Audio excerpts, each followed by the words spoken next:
they know how to position their products in such a way that the manufacturing is very cost effective. So they are actually utilizing the mass market costs to manufacture their products, but they're positioning the products in such a way that it's actually mass market plus.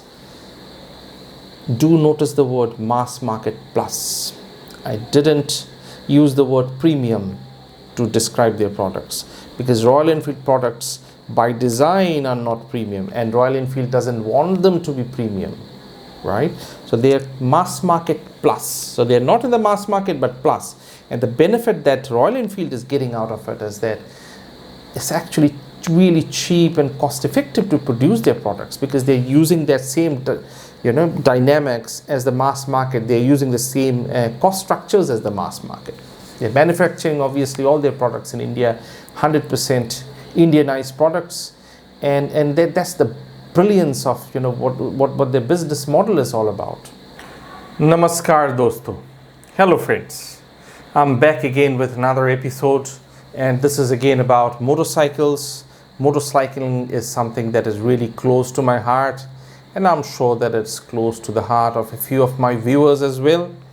One thing that I did notice in the last few videos is that most of the viewership that I'm getting is usually from the 25 to 45 age group, which is to be expected. Doesn't surprise me anyway. I mean, matter of fact is that I'm also in that 25 to 45 age group, so I reckon that there's quite a bit of relatability that's working for us here, which is great. But one thing that did surprise me was that apparently 100% of my viewers are male and 0% female. So female viewers, please view my video. If you know some female viewers that might be interested, please share my video to them, because it's not a good look to have 100% male viewership these days. Puts you in a certain bracket. Politically, it's not politically correct, so it would be good to get it right. But at the same time, I'm not too fussed about it, to be honest. So it's all good. It's fine. I'm happy with it. Now, coming back to the Royal Enfield Guerrilla 450 motorcycle that you must have seen in the title, I'm really excited about this motorcycle. When I was watching the teaser videos a few weeks ago, it looked great. They've got that design perfectly nailed, right? It looks great, to be honest. And I'm really impressed by the design language, the direction in which they're going with their industrial design of their motorcycles. Obviously, I recognize the fact that design and brand image are the two big factors that are going in favor of Royal Enfield, and that too for a long time. I think they have been designing really attractive motorcycles for quite a while, and that's the reason they have been doing well in the Indian market as well as the overseas market, which is fantastic. One of the things that is specific to the Indian market, though, is that Indian market is a market of mass-produced products, right? Not just motorcycles, not just cars. Even if you look at FMCG products, for example, what you will find is that any product that falls into that mass segment where you get massive sales and usually the common people, the middle class using it, is priced very competitively, is very good value, fantastic value that you wouldn't get anywhere else in the world.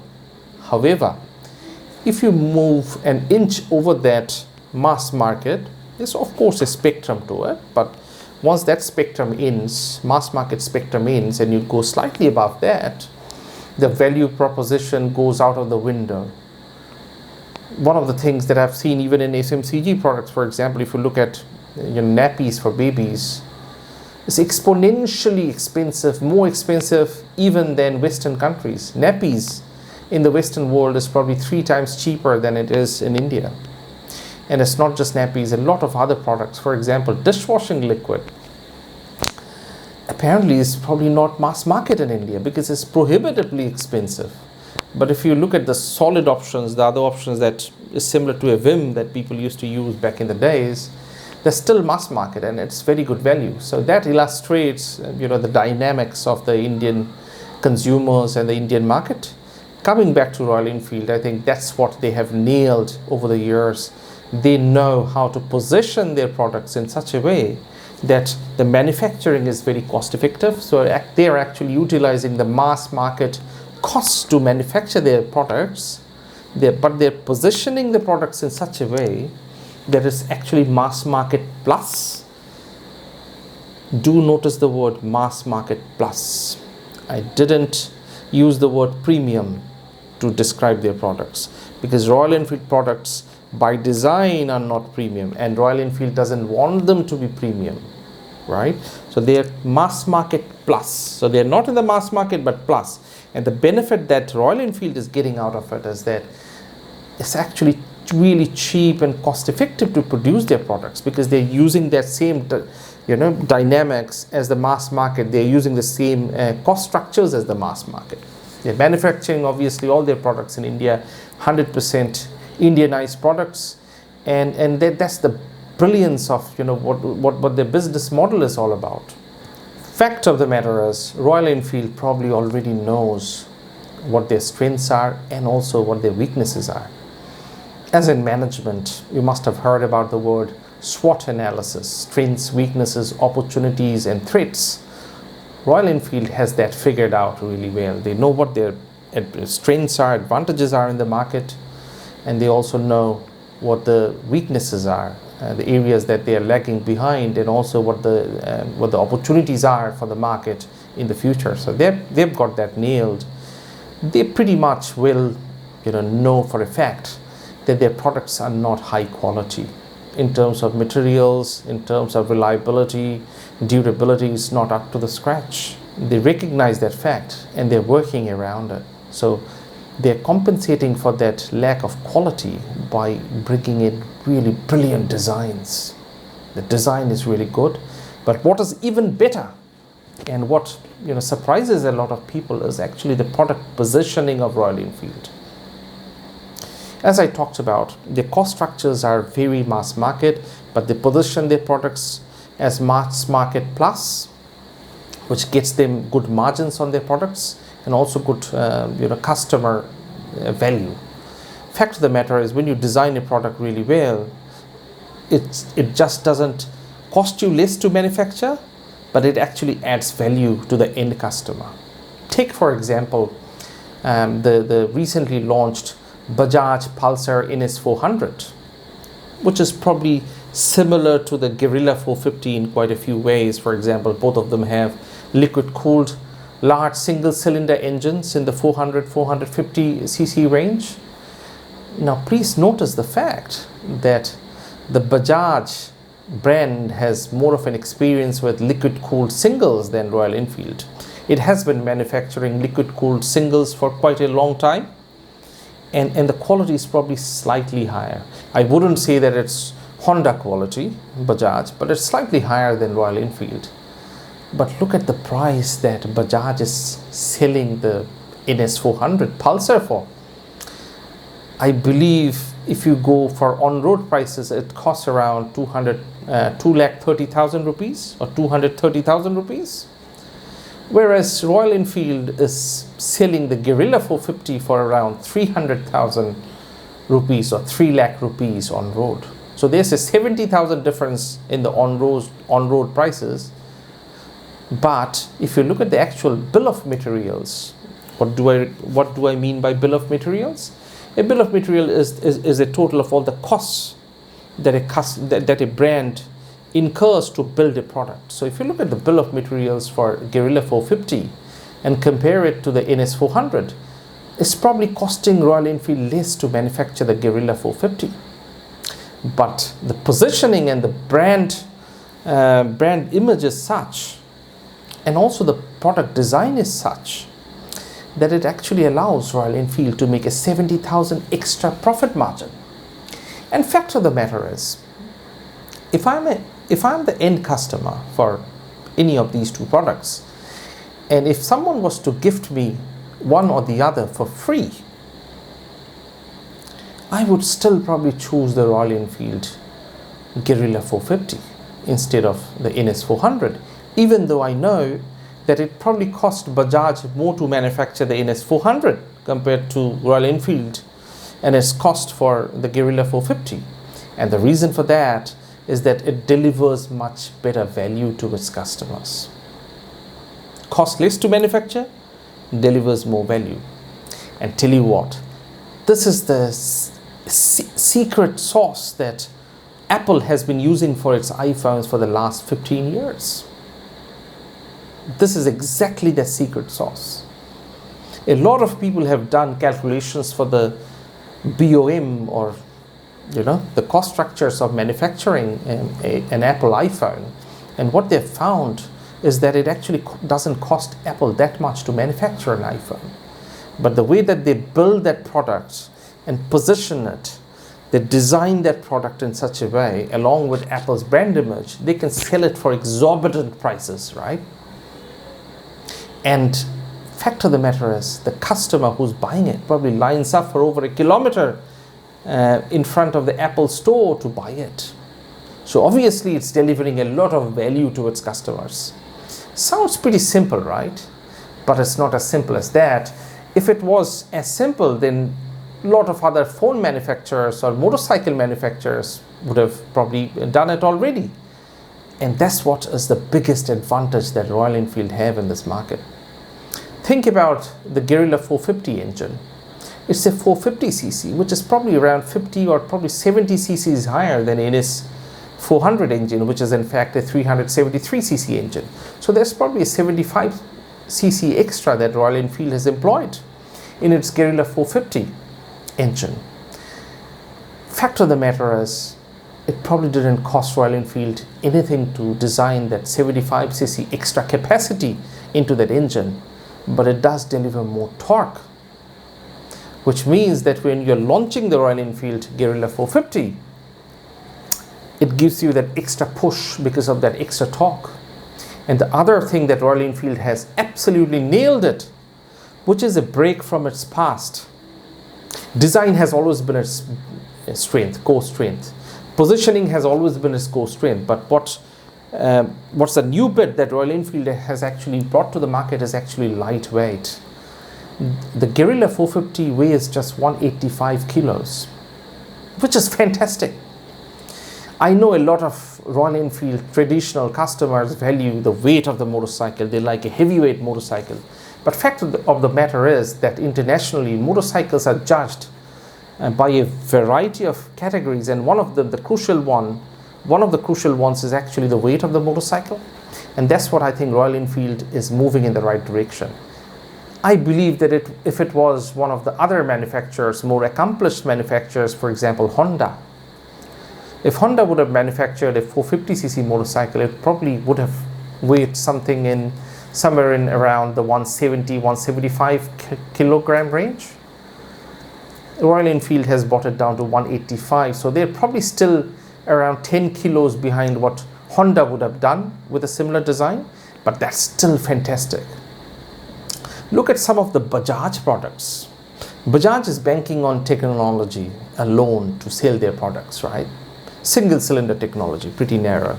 I believe that they should build more multi-cylinder motorcycles, but they have been banking on their liquid cooled 4-valve engines to sell their products. They probably don't have Royal Enfield's product design or product positioning or brand image to play with, and that's the reason they're playing on the price as well as the technology, which is not a really profitable way of selling your products, designing your products and selling your products. But coming back to Royal Enfield, what they have done really well is to shed that extra weight that they have had on their products for a very long time. Fact of the matter is, if Bajaj would have conversely designed that product, it would have probably weighed in the 190 kilo range, 195 or even 200. Their Dominar 400 is as heavy as a pig. And some of their other designs, for example, their 250cc Bajaj probably weighs in the 150, 160 kilo range, which is too heavy for a motorcycle. I know that Indian customers still have that fallacy or that wrong impression that weight equals durability. It doesn't, my friend. That's the only thing about Indian customers that they don't understand, which overseas customers do, is that one of the attributes or one of the best things that a motorcycle can have is lightweight. And that is especially true once you move higher in the displacement category. So if you're designing a 125cc or a 250cc or a 350cc motorcycle, a higher weight might be not a big factor, but if you're designing motorcycles 500cc, 600cc, 1000cc, 1300cc, 1800cc motorcycles, then the weight is a crucial factor. It's a design, it's a design capability that not a lot of manufacturers have. Fact of the matter is, it's very difficult to design a good product which performs well but is light in weight. For example, even in the car market, it took the Tata Group quite a long time to have that ability, to have that engineering ability to design light cars that are just as safe and just as durable. Hondas and Toyotas have been light, but look at their durability, look at their quality, look at their crash test results, their safety. They're second to none. But fact of the matter is they're lightweight. And similarly in motorcycles as well. So that's something that a lot of Indian manufacturers lack at the moment. But I'm really impressed that Royal Enfield has got it right and they're going in the right direction. Maybe 10 years later, they might design a similar product that might weigh probably in the 170s. They might be able to drop it down 5 or 6 kilos less and bring it to the 170 range, high 170 range. That would be fantastic. The other thing that they have got right with the Guerrilla 450 is the seat height. 780 millimeters. That's the perfect seat height for entry-level riders, right? Think of women and young adults who might be more comfortable in a lower seat height because they're still probably getting comfortable with riding a motorcycle, right? Now, a lot of my Indian viewers would probably question me, why are you talking about entry-level beginner motorcycles and women? This motorcycle is not designed for them. My friend, you might be right from an Indian market perspective, but I'm sure that Royal Enfield is looking at the entire global market for this product. That's the best thing about Royal Enfield these days. They don't just design their products for the Indian customers, they design it for the global market. And a motorcycle in this category overseas is usually designed for women and young adults who are just getting into motorcycling. It's not really an experienced rider product. So what that means is that Indians anyway would be comfortable with the seat height, but it would attract a lot of women and young riders overseas. So perfect product positioning. Now, I have been reading online that Royal Enfield is probably planning to build an 850cc twin going forward. And I would imagine that they would design an adventure model first, something similar to a Himalayan 450, but maybe larger size, obviously larger size. And that's where the weight would be a crucial factor. Because anyway, the Himalayan 450 is quite heavy for its size or its displacement. So if they can keep that 850cc twin adventure bike and keep that weight to a manageable level, I think that would be a very good product, not only for the Indian market, but for the overseas market as well. So if you are a Royal Enfield enthusiast, someone who enjoys Royal Enfield motorcycles, I for one really like viewing their products and riding their products. I'm not 100% sold if I would actually own it for a long time, because I still have some concerns about their quality and long-term durability. But fact of the matter is, they're going in the right direction. I always used to think that Royal Enfield motorcycles were unnecessarily heavy, but they're addressing it. They're addressing it and they're making them light. They're actually making the seat heights more addressable, more approachable. And fact of the matter is, they're going in the right direction. They have the design nailed, they have got the product positioning nailed, and now they're getting the engineering and the manufacturing right as well. And as soon as they start improving the product quality, I think they would go right up. And I believe that they could be the largest brand overseas, motorcycling brand overseas. There might be one day that they might be able to beat brands like Honda or Suzuki. And I'm firmly of the opinion that they have all the ingredients at their disposal to reach that target. So if you're an Indian customer, it's exciting times, fingers crossed, and I'll be happy to bring such new products and my analysis on those products for you in the future. If you enjoyed this video, please let me know with a thumbs up, because that provides me some encouragement. And ladies, please come in and view a few of my videos, would make me feel a lot better. Till the next time, have fun. Thank you. Bye.